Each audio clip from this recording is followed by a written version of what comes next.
طرح وَإِنْ أَقِمْ وَجْهَكَ لِلدِّينِ حَنِيفًا فَلَا تَكُونَنَّ مِنَ الْمُشْرِكِينَ تفصیلات اس میں ہیں. بہت ہو گیا. اور اب میرا رب مجھے کیا کہہ رہا ہے؟ وہی جو میں کہہ چکا ہوں. قُلْ يَا أَيُّهَا النَّاسُ قَدْ جَاءَكُمُ الْحَقُّ مِنْ رَبِّكُمْ. میرا رب مجھے کہہ رہا انہیں کہ لوگوں کو، اے دنیا کے لوگو، تم اپنی تحقیق کر لو، اپنے گھوڑے دوڑا لو، جان لو، حق آ گیا تمہارے پاس تمہارے رب سے. حق آ گیا، دنیا کی کوئی طاقت اس کا رد نہیں کر سکتی. فَمَنِ اهْتَدَىٰ فَإِنَّمَا يَهْتَدِي لِنَفْسِهِ. پس اس میں کچھ شک نہیں، جو ہدایت پاتا ہے، اس حق کو پکڑتا ہے، اس کے پیچھے چلتا ہے، ہدایت اخذ کرتا ہے، ہدایت پاتا ہے، تو اس کے اپنے لیے ہے. اور بھائی مجھے اس کا کوئی نفع نقصان نہیں ہے، اس کا اپنا فائدہ ہے. وَمَنْ ضَلَّ فَإِنَّمَا يُضِلُّ عَلَيْهَا. اور اگر کوئی گمراہ کا گمراہی رہتا ہے، گمراہی ہی اختیار کرتا ہے، حق آنے کے باوجود ہی حق سے اعراض کرتا ہے، گمراہی کا ہی سودا کرتا ہے، تو کل کو مجھے نہیں پوچھا جائے گا کہ اے احمد عیسیٰ بتا ذرا کہ یہ کیوں نہیں مانا تھا، اس نے حق کو کیوں نہیں پہچانا. مجھ سے یہ سوال نہیں ہوگا.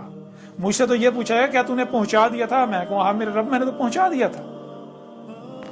سامنے سے پوچھا ہے کیا تیرے پاس یہ حق آیا تھا، تو وہ انکار نہیں کر سکتا. کم از کم اتنا ضرور کہے گا ہاں میں نے یہ سنا تھا کہ ایک شخص رسول ہونے کا دعوے دار ہے، لوگ اسے کذاب کہہ رہے تھے، شور مچا ہوا تھا.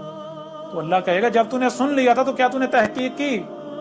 یعنی جب تو نے سنا تھا تو کیا تجھے صرف سننے کی صلاحیت دی، یا پھر جو سنائی دیتا ہے، جو دکھائی دیتا ہے، اسے سمجھنے کی صلاحیت دی، تو کیا اس صلاحیت کا استعمال کیا تھا؟ جب وہ کہے گا نہیں، تو اللہ کہے گا کیا میں نے بغیر مقصد تجھے یہ صلاحیت دی تھی سمجھنے کی؟ اگر اس کا استعمال نہیں کرنا تھا. اب بوت عذاب، اب یہاں کوئی تیری نصرت نہیں کرے گا، کوئی تیری مدد نہیں کرے گا. آج اگر آپ لوگ اندھوں کی طرح ان کے پیچھے چلتے ہیں، اکثریت کے پیچھے، جان لو عذاب کا سودا کر چکے تم. نہ مانو. وَمَا أَنَا عَلَيْكُمْ بِوَكِيلٍ. میں تمہیں منوانے کے لیے نہیں بھیجا گیا، اور میں رائے برابر بھی وکیل سے نہیں ہوں. یعنی کہ مجھے اللہ نے اس لیے نہیں بھیجا کہ ان کو منوا کے چھوڑنا ہے. نہیں، میں نے نہیں منوانا، اور میرا رب وکیل کافی ہے، میرا رب منوائے گا. میرے ذمہ ہے کھول کر پہنچا دینا جو کہ میں پہنچا چکا. اور اب میرا جو رب مجھے کہہ رہا ہے وہ کیا کہہ رہا ہے؟ میرا رب کہہ رہا ہے وَاتَّبِعْ مَا يُوحَىٰ إِلَيْكَ وَاصْبِرْ حَتَّىٰ يُحْكِمَ اللَّهُ وَهُوَ خَيْرُ الْحَاكِمِينَ.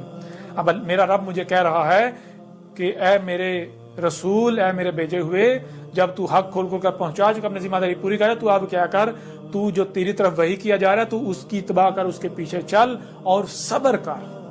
تو صبر کر یہاں تک کہ اللہ جو ہے وہ اپنا فیصلہ سنا دے. کون سا فیصلہ؟ وہی فیصلہ جو نوح کے وقت سنایا گیا، وہی فیصلہ جو ہود کے وقت سنایا گیا، وہی فیصلہ جو صالح کے وقت سنایا گیا، وہی فیصلہ جو شعیب کے وقت سنایا گیا، وہی فیصلہ جو لوط کے وقت سنایا گیا، وہی فیصلہ جو موسیٰ کے وقت سنایا گیا. تو اب میرا رب مجھے کہہ رہا ہے کہ تو صبر کر یہاں تک کہ تیرا رب فیصلہ سنا دے. اور یہ اپنا فیصلہ سنا رہے ہیں نا. یہ فیصلہ کیا سنا رہے ہیں؟ یہ فیصلہ سنا رہے ہیں کہ اس کو ہم قتل کر دیں گے، اب یہ گیا، اب بس اس کی گردن اترنے کا انتظار کرو، اب اس کے ساتھ یہ ہو جائے گا، اب اس کے ساتھ وہ ہو جائے گا. تو اللہ کہے گا وَهُوَ خَيْرُ الْحَاكِمِينَ.